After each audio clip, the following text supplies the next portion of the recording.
Load shedding নিয়ে বিক্ষোভের জেরে মানিকচক গুলিকাণ্ডে গ্রেপ্তার হওয়া 25 জনকে পুলিশ মালদহ জেলা আদালতে আজ দুপুর এরপর হাজির করলেও মানিকচক থানার পুলিশ ধৃত 25 জনকে নিজেদের হেফাজতে নিয়ে জেরা করার প্রয়োজন মনে করেনি, তাই পুলিশের পক্ষ থেকে কোনো আবেদন করা হয়নি।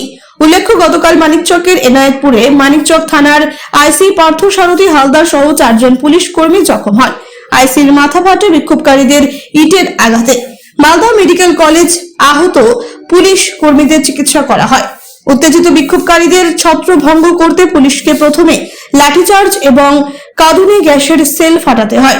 এতেও পরিস্থিতি নিয়ন্ত্রণে না আসলে পুলিশ তখন গুলি চালায়। গুলিতে 2 গ্রামবাসী আহত হয়। এরপরে সারা রাত তল্লাশি চালিয়ে পুলিশ 25 জনকে গ্রেপ্তার করে। ধৃতদের আজ মালদা জেলা আদালতে তোলা হয়।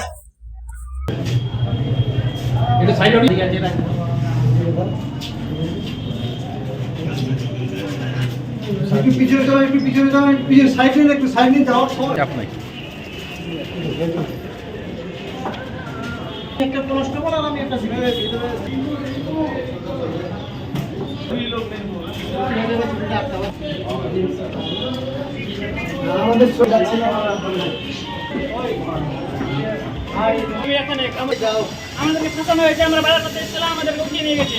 আমাদের বাড়ি হচ্ছে বড়বাগান, আমরা 2 জন বড়বাগান আছে, একজন 12 জন আছে, আমাদের ফাঁসানো হয়েছে। এগুলো সব ইয়ে করছে আমাদেরকে। আমরা নাই দোষী,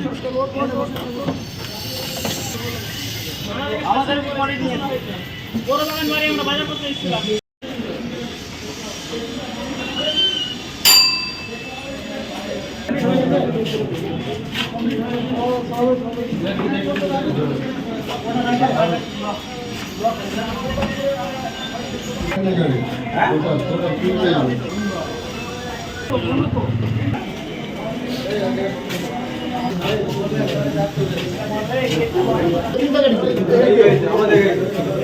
আমাদের